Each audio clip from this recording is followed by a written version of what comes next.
శివవతులు వెళ్ళిపో. నేను జైల్లో ఉన్నాయిగా నువ్వు పట్టుకోవాలి రాగానే నా వల్ల నిలుచుకోవస్తానని జైల్లో చేతులు తీసుకుంటా కూర్చున్నానుగా. ఎప్పుడు బయటకు వస్తానా, ఎప్పుడు నీ పీక చూస్తానా అని. ఇదిలా నాకు వారిని ఇచ్చిన శివకు నన్నే రావటట్టుగా నిన్ను వాళ్ళగాడికి పంపించకపోతే నేను నా అప్పకు పుట్టినవి ఎట్లా అవుతాను రా. అప్పకు పుట్టాను.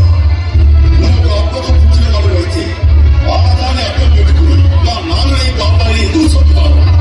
నువ్వు ఆపుకే పుట్టుంటే 1000 మంది శ్రేయస్సు కోసం చేస్తున్నా ఈ ఎక్కడికి రావడానికి ఎందుకు ప్రయత్నిస్తావా? అబ్బా అబ్బా అన్నావే, అది అమ్మ దగ్గరికి వెళ్ళి నీ ఎదురు పంపకపోతే నేను నా అప్పకు పుట్టిన వాడే కాదు. ఈ సీమకు నాయకుడు పడే ఉండాలి. చంపడం నీళ్ళక చావడంలో మురిద్దరి మధ్య జరగాలి. చంపడం నా వద్దు, చావడం నీ వద్దు. షౌకత్ అలీ ఖాన్, తప్పు నా వైపు ఉండిపోయింది కాబట్టి తలంచుకెళ్తున్నాను. లేకపోతే ఇక్కడి నుంచి తలం తీసుకెళ్లేవాడు. తలించే ముందు, అన్నం తినే ముందు, ఆరు పడిన పోయే ముందు ఆ మొక్కకి మొక్క అని కాదని వాదించి ఎండగడితే మీ 5గురికి పాడలేగలదా?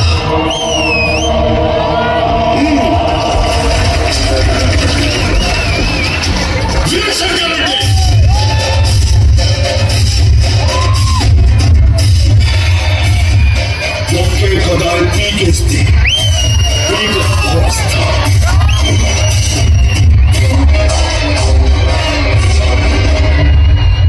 రావాలని కోరుకున్న మనిషి వచ్చినప్పుడు ఆనందపడాలే కానీ ఆశ్చర్యపోతారండి.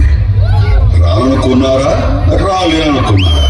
వస్తావని అనుకున్నా. ఇది నీ మూలంగా మా నాయన ఊపిరి వదిలిన నేల, నా తమ్ముళ్ళ నెత్తిటితో తడిసిన గడ్డ. ఈడనే నీ ఆయు అంతమైపోవాలని రప్పించిన. కాశీకి పోయాడు, కాషాయం మనిషి అయిపోయాడు అనుకున్నారా? వారణాసిలో బతుకుతున్నాడు, తన వరుస మార్చుంటాడు అనుకుంటున్నారా? అదే రక్తం, అదే పౌరుషం. నువ్వేదన్నా రాంతో నిలబడి మాట్లాడతావు? కూర్చో.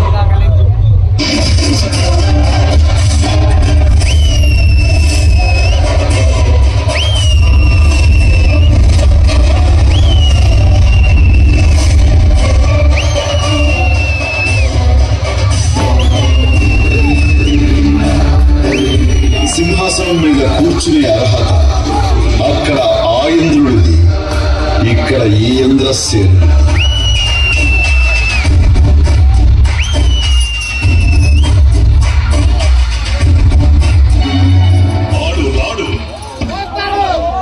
వస్తాడు. రానియకపోతే, ముహూర్తానికి రాకపోతే ముక్కోడి దేవత సాక్షిగా మిమ్మల్ని ముక్కలుగా నరికి వాడిని తీసుకుపోతా. నా ఇంటికి వచ్చి నన్నే నరుగుతానంటావా? నీ ఇంటికి పోదురా. ఈ ఆంధ్రప్రదేశ్ లో ఏ జిల్లాకైనా వస్తా, ఏ ఊరికైనా వస్తా, ఏ సెంటర్ గ్రామం వస్తా, ఏ కలపతో మన తోకుతా. నరకడం మొదలెట్టాక వరుసలు చూడను. చూస్తానంటా ఆపండి.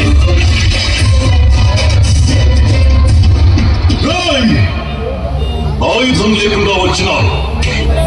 మా గడప దాటి ఎట్లా పోతా? ఆయుధాలు మీకు కావాలి, నాకు చాలు. నరుకుతా. సయ్యంటే సెకండ్ అడ్డు తీసుకో. ఇంద్రసేన రెడ్డి.